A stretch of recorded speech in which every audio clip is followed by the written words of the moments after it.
bueno, en el 52, Segundo Imperio, el contexto del Segundo Imperio, parte lo vamos a ver ahora, pero la figura dominante en términos oficial, el arte oficial está encabezado por la escuela de Ingres, ¿no? Jerome, por ejemplo, como otro de los artistas, que también va a participar. Luego hay como el coletazo, digamos, de los románticos o el desarrollo naturalista de un Delacroix, y Courbet va a encabezar un poco esa línea, digamos, de la izquierda, de la llamada izquierda artística, que es relativa, que tampoco es que son extremos, pero, digamos, esta mirada de un realismo político con Courbet y con Daumier a través de la caricatura, sobre todo, pero también en la pintura, está, bueno, mostrando otra manera de hacer. En ese contexto, bueno, acá hay como una línea que vamos a tener el comienzo de las exposiciones universales, donde ahí va a exponer justamente el estudio del pintor, 10 años de trabajo, que él va a denominar realismo, y que además alquila un pabellón para mostrarlo como un acto también político respecto al rechazo que había sufrido el Salón Oficial. Y luego vamos a ver, que ya quedará para la semana que viene, en la década del 60, cómo la pintura va jugando en esa tercera modalidad de la que habla Nochlin respecto del realismo y las transformaciones plásticas. Bueno, otro retrato, ¿no? Esta afirmación de la figura del artista moderno, excluido, digamos, del canon académico, y que tiene que jugando, digamos, en favor de la autonomía del arte, tiene que encontrar su propio espacio de legitimación. Y él además genera, digamos, con los autorretratos el mito de sí, ¿no? El mito de este hombre rebelde que va por todo. A la derecha, Juliette Courbet, que además esta pintura está en la colección del Museo Nacional de Bellas Artes, y cabe aclarar que hay hay 2 marinas y un paisaje de rocas, así que nuestro Museo Nacional de Bellas Artes cuenta con 4 pinturas de Courbet. Me pareció muy interesante poner el retrato de una niña, porque justamente el tema de la infancia, de la niñez, el retrato de los niños es complejo, digamos, en la historia del arte, en la historia de la pintura, pero justamente a través del realismo y del naturalismo inglés se empieza a dar una identidad a, a estos seres y las prácticas entre lo público y lo privado, ¿no? Algunos antecedentes en los juegos de Bruegel y en Goya, pero digamos, esta cotidianeidad entre el retrato y las costumbres, el realismo lo pone de manifiesto. Y además Juliette va a ser, bueno, su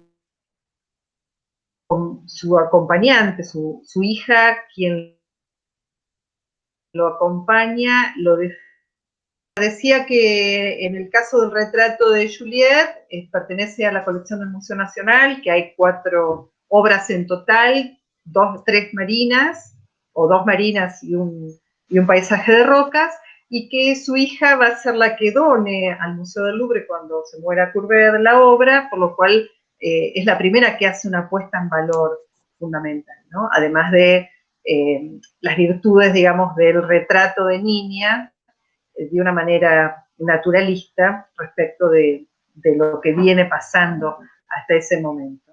Después quería, digamos, como otro indicador, por fuera de estos indicadores que puse políticos y filosóficos, en el avance realista, es, por ejemplo, esta pintura de Thomas Jones, este artista del norte, digamos, que expone, que viaja en la etapa en que está trabajando Canaletto, básicamente, y que Constable también va a pasar, digamos, esta fluidez entre venecianos e ingleses, bueno, el país de Gales en este caso, de pequeñas vistas o grandes, pero vinculadas a esta idea de capturar un fragmento de esa realidad inmediata, no necesariamente esto es paisaje ni costumbre, sino es esta ventanas de Nápoles, ¿no?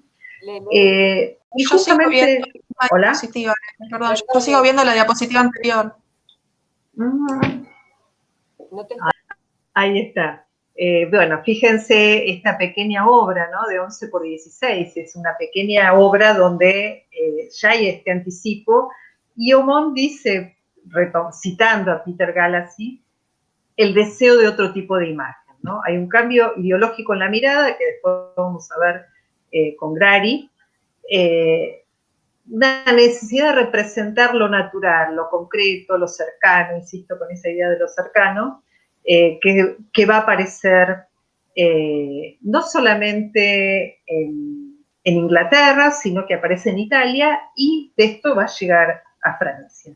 El otro indicador, leyendo también a Valeriano Bozal, que él retoma esta idea, retoma este dato concretamente. Valeriano Bozal dice: hay que esperar recién el siglo XIX para que renazca el interés por Vermeer, que nosotros insistimos tanto en Vermeer, pero resulta que recién se lo va a conocer, recién los franceses conocen a Vermeer en el año 42, digamos, para ver también la circulación de la obra de arte, ¿no? En el siglo XIX, la circulación de la información. Entonces, a través de justamente de un crítico y perito, que es Tore Bürger, que está en realidad buscando y está haciendo peritajes de obra falsa de Vermeer y de Franz Hals, él lo conoce porque, bueno, hay un coleccionista excéntrico que la compra para el Museo de La Haya, ¿no? Viaja a La Haya, conoce la vista de Delft, se deslumbra, escribe en los años 40, y a partir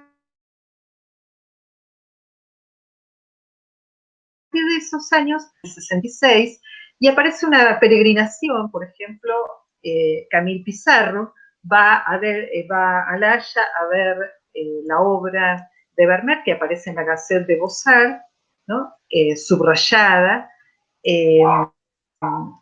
y de esta manera se empieza a valorar la pintura realista, ¿no? Porque había entrado como en un declive por justamente estas idas y vueltas en la academia entre pintores, entre modernos o pictóricos y antiguos, ¿no? La querella entre los antiguos y los modernos, el legado de Poussin, lo mitológico, la vuelta a lo grecolatino, ¿no? Con los neoclásicos y con Winkelmann. Era tal el peso de Winkelmann, y después como antítesis el repudio en los salones de Baudelaire, ¿no? En pos del espíritu romántico, que hablar de realismo era pensar en algunas anquilosadas obras del barroco o en esa imagen verosímil que nos daba el clasicismo de Ingres.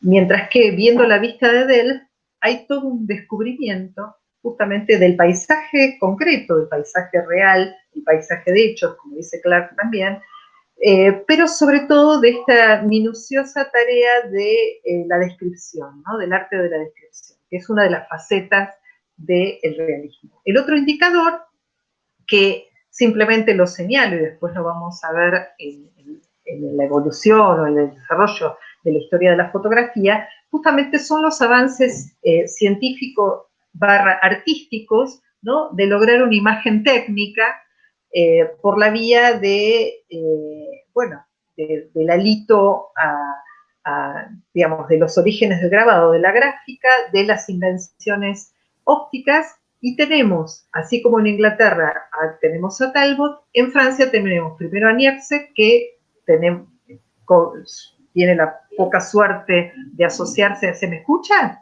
Sí, perdón que te interrumpa, pero estás sin avanzar con las imágenes, estás siempre en la imagen. No, ¿ahora tampoco? No, ¿querés que yo te comparta pantalla? Dale, dale. Bueno, pasá. Qué feo. Bueno, acá es lo que estaba diciendo Niepce, que es antes de asociarse con Daguerre, quien va quedarse con el negocio, bueno, está sensibilizando una serie de superficies y pasa de la resina de origen mineral. Ahora te sale rotar vista, saca las flechitas,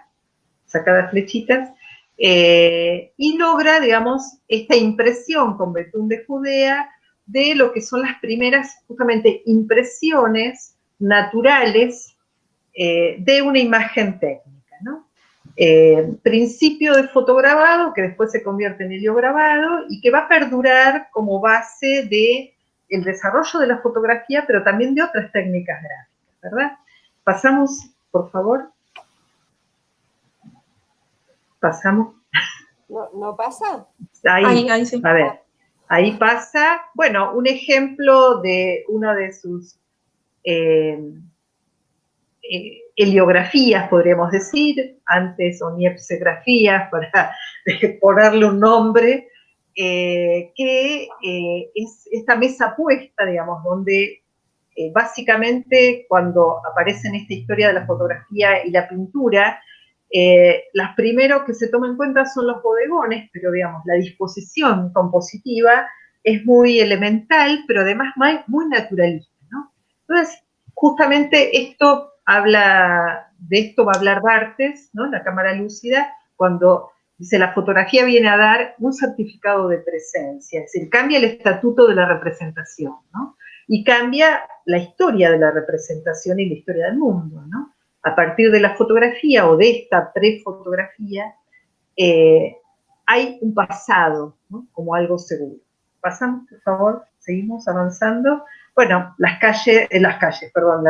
los techos de París, empieza a aparecer un punto de vista más elevado, la imagen borrosa, granular. Esto es lo que están viendo o lo que van a ver rápidamente los pintores, ¿no? Y empieza todo este capítulo, pintura-fotografía, atravesada por los realistas y naturalistas. Pasamos, por favor. Bueno, para mostrarle a Daguerre, pasamos con un daguerrotipo que, digo, esto lo paso un poco de largo y lo voy a grabar en video y después vamos a tener una clase de fotografía. Pero para que ustedes tengan como otro indicador, son estos tres caminos del realismo que vamos a ver luego en el práctico para trabajar un poquito, es este planteo que hace Nochlin respecto de que el realismo es algo más que la verosimilitud, que es, digamos, todos estos elementos que acabo de mencionar están apuntando a un cambio en el modo de hacer, pero también en el modo de concebir la pintura, el dibujo, el grabado, en pos de pensar un aquí y ahora, ¿no? De pensar la historia desde una dimensión, desde el presente.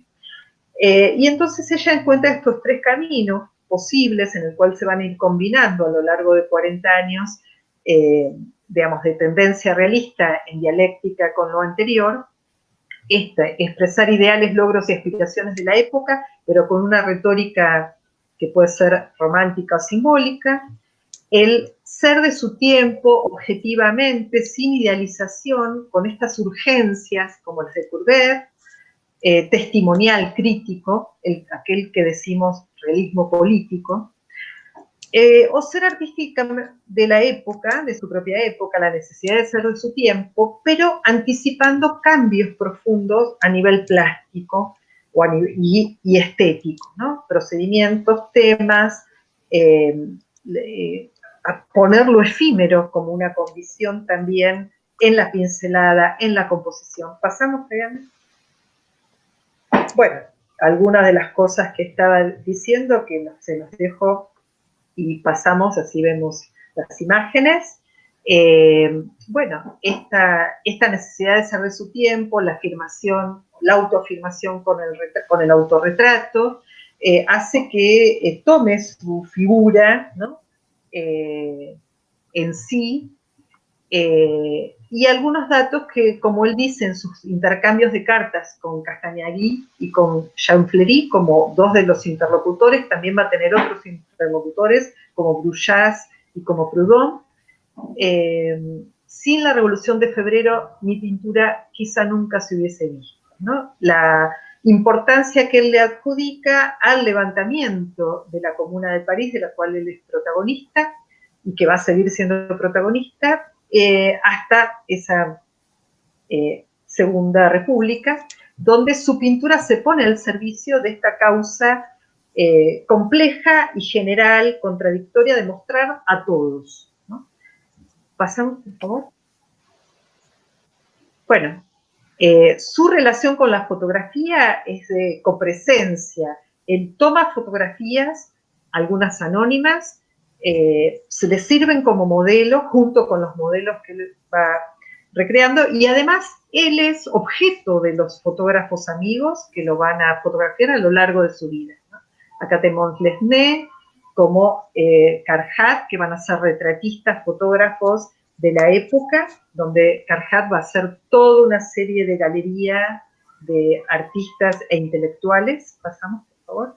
Y donde, bueno, se va viendo también sus cambios anatómicos, volviéndose cada vez más macizo.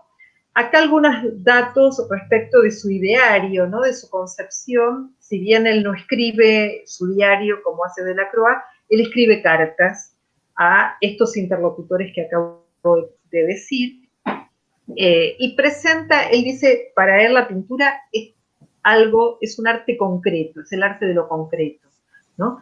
La representación de las cosas reales, de lo existente, de lo visible. Además, un pintor realista tiene que ser sincero, expresar la verdad, ¿no? La verdad en la pintura, que llega como problema filosófico hasta Derrida, si queremos, ¿no?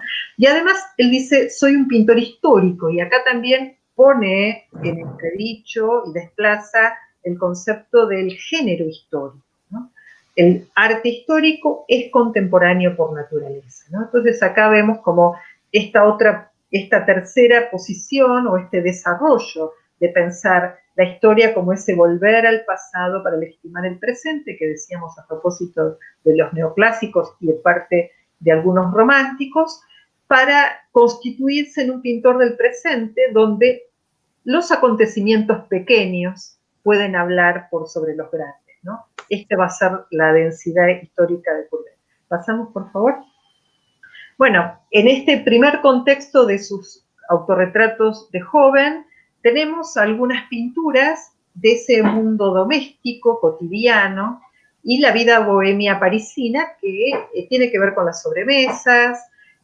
Bueno, en la que está a la izquierda, él pinta a Marc Capoteau, un coleccionista incipiente, donde acá también aparece como otra figura del coleccionista, que Benjamin lo va a estudiar para la figura de un coleccionista que colecciona de una manera horizontal, sin jerarquías, diferentes tipos de objetos, y fundamentalmente el coleccionista burgués de los sectores medios y medio acomodados es un coleccionista de estampas, ¿no? Entonces, Capoteau como un coleccionista de la gráfica de los álbumes, que va a ser como la vedette, digamos, de los sectores medios y populares, y se convierte en el arte del medio, ¿no? Así como la fotografía, va a decir Bourdieu, es el arte medio, bueno, el grabado también es el arte medio. Luego la sobremesa Normand marca, digamos, esa idea de los intelectuales de pueblo por fuera de la ciudad, de ese territorio Hoffmann, que le sirve en los primeros años para, como modelos de, que no es el pueblo llano, sino que son los sectores burgueses que participan de la vida comunitaria, y donde el pintor es un agregado, no es alguien extraordinario, es uno más sin aureola, ¿no? Y el retrato de un joven Baudelaire que todavía está reivindicando en los salones a contramarcha a este Courbet. Pasamos, por favor. Y acá, justamente, dentro de las diapositivas que había mostrado el otro día Fabiana, ¿no? Hacer justicia a Courbet como haber contribuido a restablecer el gusto de la simplicidad, la franqueza y el amor desinteresado de la pintura, ¿no? Una pintura de la franqueza. Pasamos, por favor. los picapedreros y la definición que él hace de pintura histórica, ¿no? Representación de las características de la sociedad en un momento de su historia, pero también de una descripción ambivalente de lo familiar, de lo cercano, de los diferentes sectores del campesinado y la burguesía rural o de la burguesía ciudadana, donde todavía no hay una identidad de clase tan marcada entre los sectores burgueses medios y los obreros, ¿no? Sino que es un movimiento que se va a ir generando en estos años. Pasamos, por favor. Después, como avanzamos en la descripción de aquella que tenía que ver con, si ustedes van viendo, en términos de cómo va trabajando, según dice él, francamente, bueno, también hay cambios en términos compositivos, en términos espaciales, hay una pintura más directa, hay algo que va a tener que ver con la esquemata de la que habla Nochlin, una pintura con menos acabados, sin veladuras, con mucho negro, como le va a criticar aquí. Esta es su primer gran pintura en términos de tamaño y en términos de narrativa que él pretende, con el entierro normand, que, bueno, le dedica Clark una buena cantidad, un capítulo entre el intercambio de cartas que él hace con Jean Fleury y con Cavignac, donde él cuenta, son 27 personajes los que están en escena, y el perro. Estos 27 personajes son, como va a decir él, primero habla de, bueno, la gente común, y luego se reconocen otras cartas, ¿no?, a Castañarí, que al pintar a los campesinos y a los burgueses en tamaños natural y darle el vigor y el carácter que hasta entonces estaba reservado a los dioses y los héroes, lleva a cabo una revolución artística, decía este crítico. Y él, en realidad, Courbet dice, bueno, pero yo encontré 27 modelos baratos.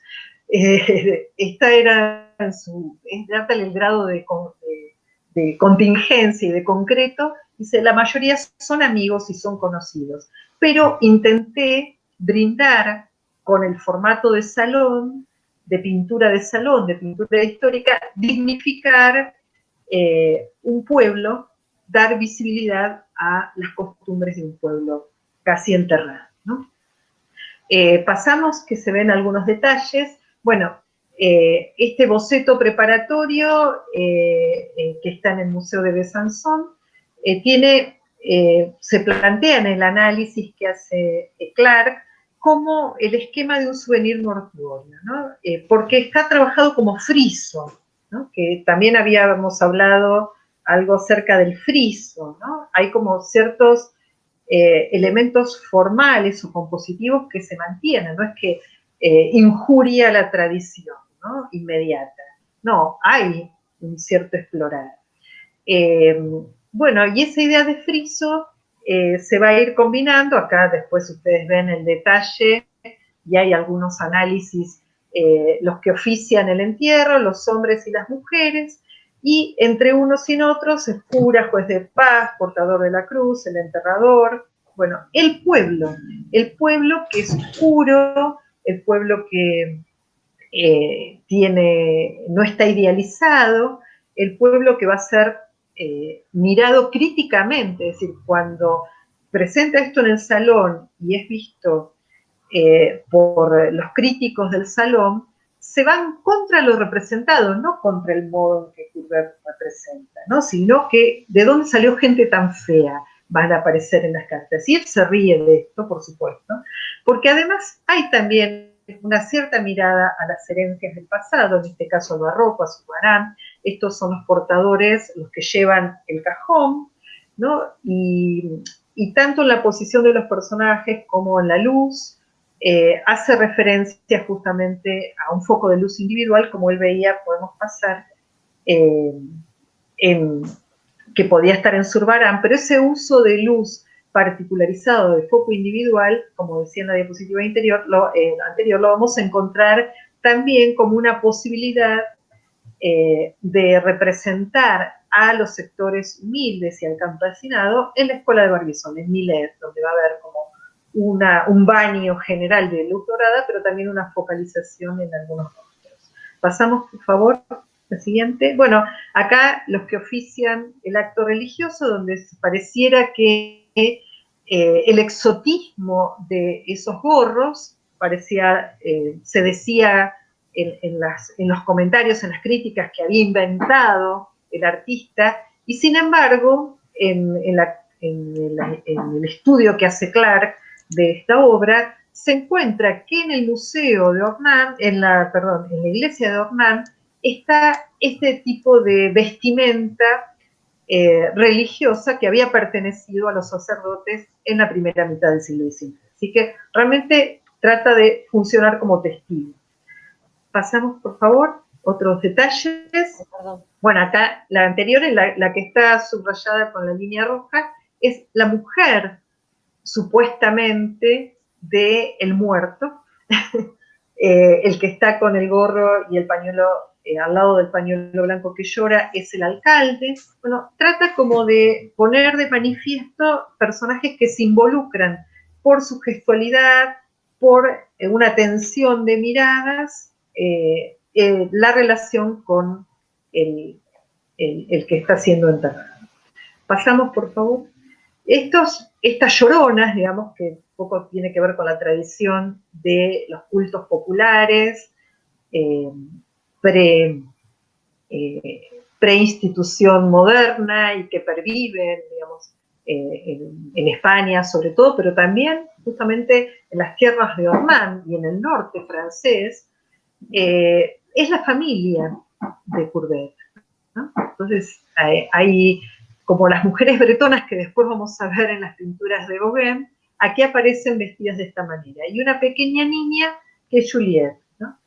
Bueno, pasamos como esta descripción y acá el enterrador, que es el sepulturero Cassard, que está posando, si se quiere, una calavera que tiene que ver con la Vanitas, digamos. Hay cierta apelación a las herencias iconográficas de la historia pictórica, y el perro que se asocia acá a, bueno, a los sectores populares, a esta cuestión de lo doméstico, pero también el compañerismo. Bien, esto es Ornán, esto es el entierro de Ornán. Primera pintura compleja en el contexto de los salones. Y el paisaje de fondo, también vale la pena marcar que se trata también de un dato natural, no es la ventana abierta y la idealización de elementos góticos como podían aparecer en Ingres. No, por el contrario, el cementerio de Ornán se construye en esos años, por lo cual también pareciera que está hablando de algo que, para ponderar o para valorizar su pueblo, y acababa de ser inaugurado frente a los acantilados de la Roche y Castillo de la Roca, ¿no? Entonces, son todos elementos que hacen marcar la identidad de Courbet en un contexto por fuera de París, por fuera de esa modernidad ciudadana que se va alimentando. Pasamos, por favor. ¿Hola? Sí. Ah. ¿No pasó? Sí, ahí pasó. Bueno, otra pintura, Las señoritas de Poblado dando limosnas, una pintura que arranca como en la línea controvertida de una serie de pinturas aparentemente costumbristas, pero que indagan también sobre un poco la línea de Greuze, ¿no? En el siglo XVIII, esta cuestión de la relación entre las clases y la caridad y la solidaridad, ¿no? Que son temas que se ponen en juego, pero que en el contexto de los ambientes más conservadores, digamos, del campo o de los pueblos del interior o del norte, tiene que ver con esta segregación de clases mucho más fuerte. Y pasamos la siguiente, que es como para ver la ubicación de esta obra, digamos, porque el artista, él va a ser revolucionario a pesar de sí, ¿no? Él dice, se inscribió dentro de los grupos socialistas, pero él se define como un artista democrático, digamos. Él insiste y sigue pensando en el salón, y más del salón del 52, que es el primer salón oficial del Segundo Imperio, ¿no? en el cual obviamente se va a catapultar la escuela de Ingres, insisto, y sobre todo Gerón. Y en el medio, si ustedes ven, no sé si marca mi flecha porque ahí lo estás marcando, está las señoritas, ¿no? Entonces, fíjense la presentación también de cómo se curaban los salones, ¿no? Todos amontonados, pero en el medio ahí se destaca una pintura de tránsito entre ciertas costumbres, cierta pintura de costumbres que ya viene como alimentado de la pintura a la inglesa o de Greuze con la actualidad de lo controversial. Pasamos la siguiente, en el mismo sentido, hace aparecer, casi como dentro del género costumbrista, descriptivo, estos campesinos que regresan de la feria, ¿no? La aparición del trabajo en el campo, del trabajo doméstico, ¿no? Pasamos, por favor. Hasta que empieza a sintetizar y a generar, digamos, en una enunciación cada vez más irónica o con una retórica cada vez más vinculada a la ironía y a la sátira, algunas cuestiones de ese realismo, ¿no? Como este Buenos días, señor Courbet, o El encuentro, ¿no? Que hay muchas también anécdotas respecto de esta pintura, ¿no? Cada día que él pasaba y es el que sostiene el palo, ¿no? Como el artista mendicante que transcurre como el furerista, ¿no? El socialista utópico Jean Journet, que está a la derecha con sus cantos, Courbet como un artista, digamos, moderno, pero excluido de ese sistema moderno, artístico, institucional, de salón, comitentes en la ciudad capital. Cada día veía pasar, digamos, a un señor burgués con algún tipo de sirviente o compañero, pero en menor escala, ¿no?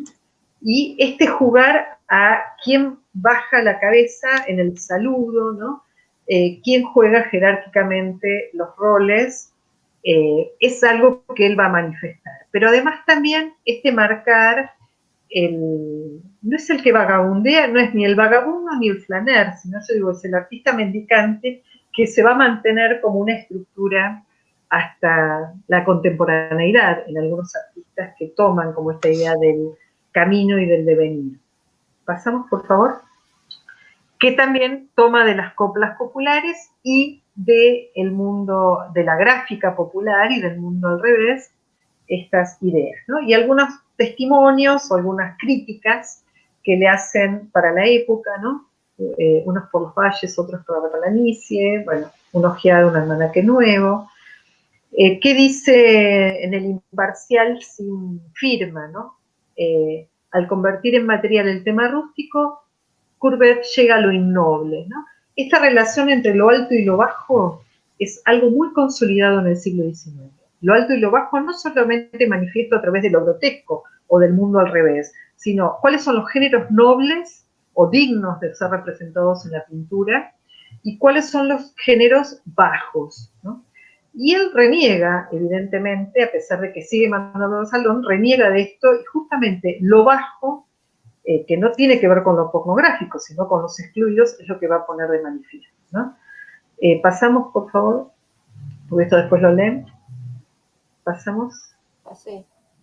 Si podés. Pasé, ¿no pasa? Ahí, no, ahí. Ahí está. Bueno, un poco como los picapedreros, las cribadoras de trigo, está funcionando de manera similar, ¿no? De espaldas o de 3/4 perfil, haciendo ese trabajo duro y con un cierto descanso, es decir, estos cuerpos que son cuerpos realmente con una anatomía de los concretos y además del esfuerzo, que se vinculan a ese Vermeer y a ese mundo también del barroco pleno, naturalista. Y además, en la anterior, como en los picapedreros, hay cierto rebatimiento del espacio, ¿no? Para reforzar una proximidad de la mirada con el espectador muy fuerte.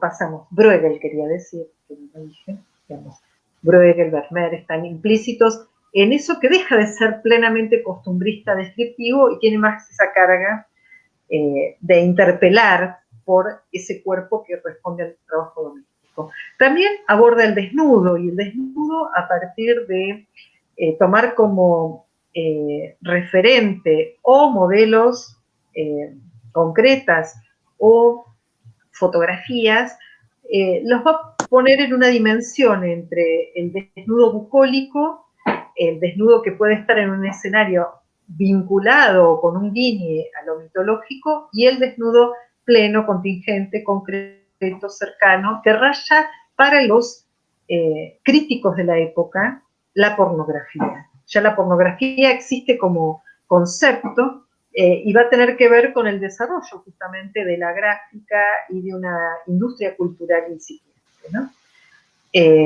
Una de las cosas que se marca acá es que justamente las texturas nacaradas o ese blanco, ese foco de luz localizado en los blancos cromáticos de Ingres deja de tener eficacia, y acá empieza un modelado mucho mayor y además la carnadura a través de, bueno, una forma corporal mucho más cercana a la anatomía de las mujeres reales.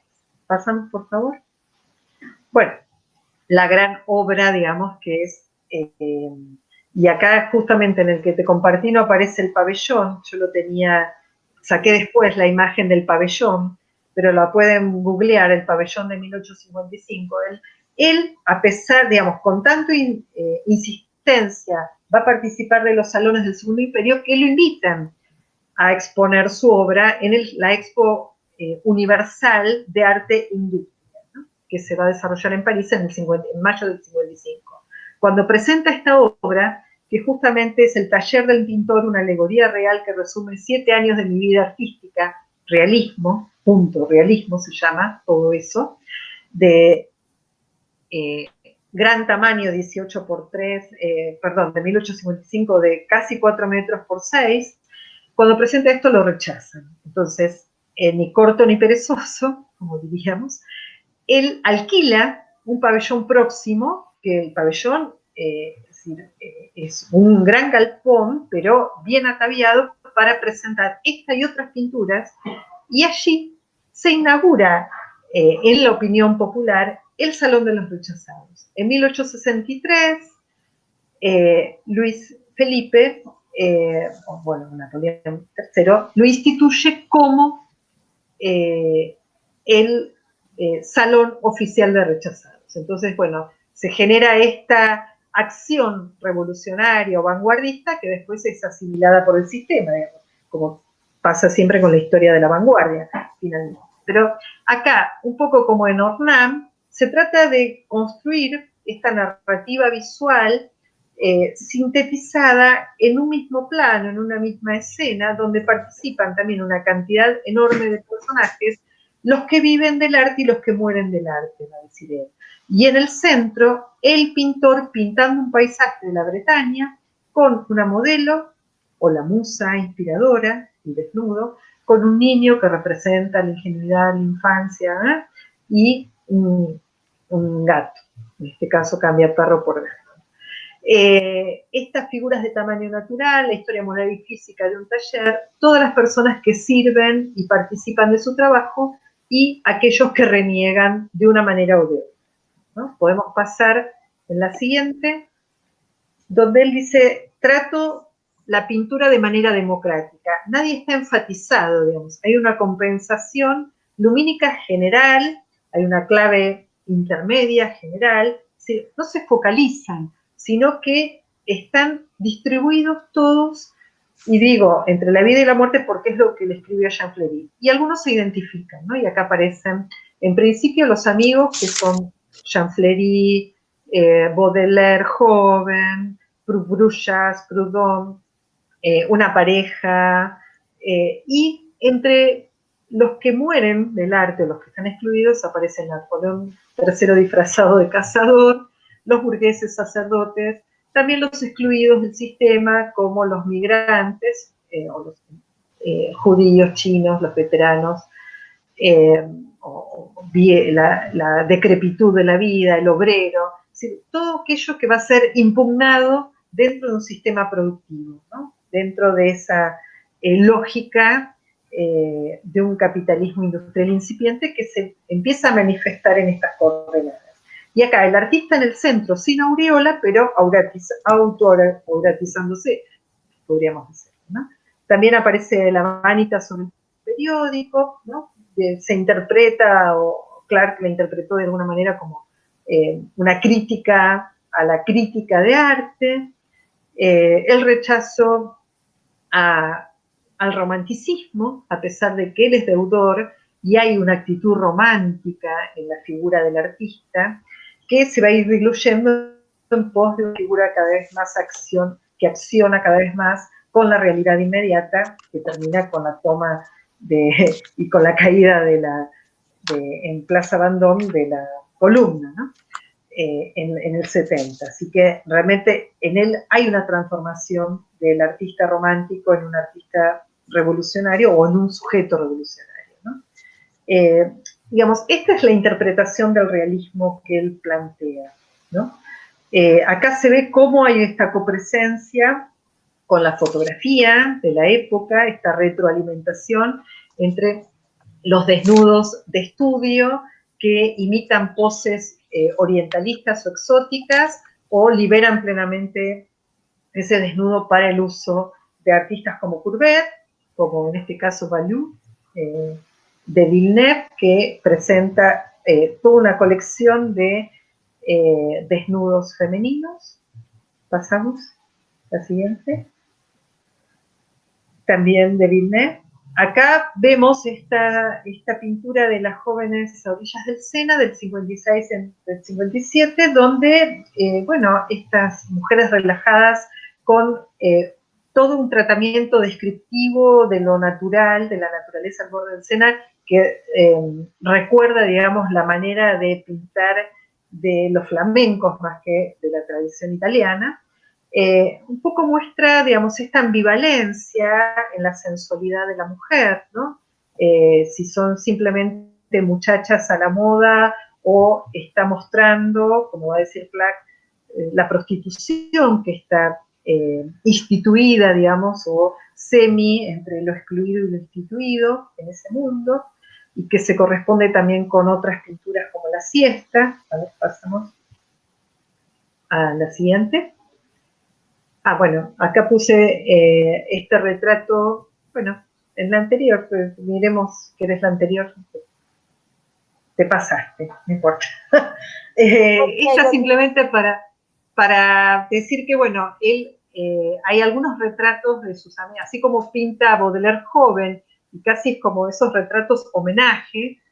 A Proudhon también le hace un retrato homenaje, porque lo pinta después que Proudhon muere, y lo pinta en el ambiente del intelectual que atraviesa lo cotidiano, ¿no? Que está cuidando a las niñas, jugando con las niñas de entre libros, escribiendo y pensando, digamos. Esta pérdida de la aureola, ¿no? Como en el poema de Baudelaire. Es importante señalarlo, ¿no? ¿Cuál es el contexto? Y además, bueno, toma la fotografía de Reulich y además pone a sus dos niñas, incluso poniendo la más pequeña que se había muerto antes, ¿no? Entonces también esto de el homenaje, que era muy común en esos tiempos y que en realidad es un homenaje póstumo, ¿no? A Proudhon. Pasamos a la siguiente, que es una obra medio rara, que está ahí, que pertenece a la colección del Metropolitan Museum. Esta mujer con loro, digo rara porque raya, digamos, esta cuestión de aparentemente con una pose y un tratamiento más nacarado, ¿no? Entre comillas, más blanquecino de ese cuerpo, no tiene nada que ver con la idealización clásica ni con las heroínas románticas, ¿no? Sino que es toda esta cabellera, que después vamos a ver, digamos, todo este fetiche del cabello también, es retarde. Por lo menos terminemos a Courbet y después hacemos un práctico. Pasamos la siguiente y con un loro, ¿no? Para seguir como esta correspondencia, Courbet pintando, fotografiado, una fotografía anónima, y la pintura de la cacería del ciervo, ¿no? Hay toda una serie de pinturas que podríamos decir tienen que ver con estos géneros menores, ¿no? Que no es lo bajo como en la anterior. La anterior podría ser calificada de pornográfica por los críticos de Le Figaro en la época, mientras que estas son escenas de caza como las marinas, que son las pinturas que vende, ¿no?, a estos coleccionistas burgueses. Y que despliega también un tratamiento que remite al realismo bruegeliano, ¿no?, a Bruegel. Pasamos, por favor, como variantes. Bueno, esto simplemente para ver es tanto Courbet como a su manera, un Delacroix maduro, que ya pasó por las mujeres de Argel, cómo se dan estos préstamos por pose, por atributos compositivos, por iluminación de préstamos entre la pintura y la fotografía, ¿no? Villeneuve como uno de los principales fotógrafos y Carajat, que va a trabajar mano a mano con Courbet y con Delacroix. No sé si tenemos, bueno, una reflexión de cómo Baudelaire critica la fotografía, ¿no?, como una invención debida a la mediocridad de los artistas modernos y el refugio de todos los pintores fracasados. Simplemente porque hay una desconfianza en Baudelaire de este carácter tan contingente, tan concreto de la imagen técnica y del realismo, en la medida en que la pintura de lo que se ve, ¿no?, de lo obvio, para utilizar esta categoría de lo obvio y lo obtuso, de Barthes y jugar con ella, no deja lugar a la fantasía, no deja lugar al despliegue, digamos, de esa libertad de espíritu que es lo que él busca. No obstante, hay una comprensión de la obra de Courbet por parte de Baudelaire, pero sí una desconfianza rotunda de la fotografía. Y acá, para señalar en la etapa tardía de Courbet, donde él es protagonista y encabeza justamente la toma y la caída de la columna Vendôme como parte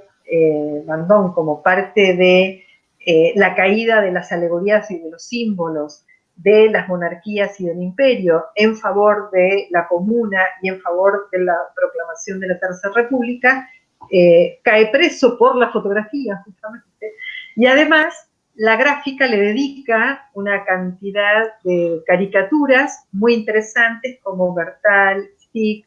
Estamos a la siguiente, y cierro acá para que podamos trabajar un poco la luna André Gide, ¿no?, enamorado de su propia figura. Los hermanos Goncourt, estos escritores, critican también la figura de Courbet, porque decían que se emborrachaba, que pintaba, que mojaba el óleo en la cerveza o en el aguardiente, y de esa manera sucia, ¿no?, con el inacabado, que tiene que ver con la idea de Nochlin, del inacabado, que empieza a utilizar el realismo en términos compositivos, y acá el grueso, digamos, Courbet, tirando, ¿no? Estas son las caricaturas que se le dedican por estos accionares, bueno, anterior y posterior el mismo. Y el mismo Nadar, que lo va a fotografiar, también le hace una caricatura muy jocosa, ¿no?, como parece parte de un papiro o de una arcilla, digamos, de los sumerios, acá pintando como en el origen de la pintura está Courbet, ¿no? Y Alfred Le Petit no entrarán, digamos, no pasarán como su salón de rechazados, su pabellón, como el gran Courbet que pasó a la acción artística, ¿no? Entonces, también eso es importante, ¿no?, en la construcción de una figura de artista moderno. A ver si ponemos una más. Bueno, ahí está, que aparece el sueño, vinculada a la mujer del loro, vinculada a las muchachas al borde del Sena, ¿no? Este sueño, ¿no?, donde llega como un condimento a una enunciación erótica muy fuerte, ¿no?, en esta intimidad, donde se despojan de todo ese orientalismo que toma Ingres y Delacroix y aparecen en plena escena de un sueño romántico, erótico, entre mujeres. ¿Pasamos? La siguiente, bueno, casi como cerrando, digamos, este colorario de puro arte concreto,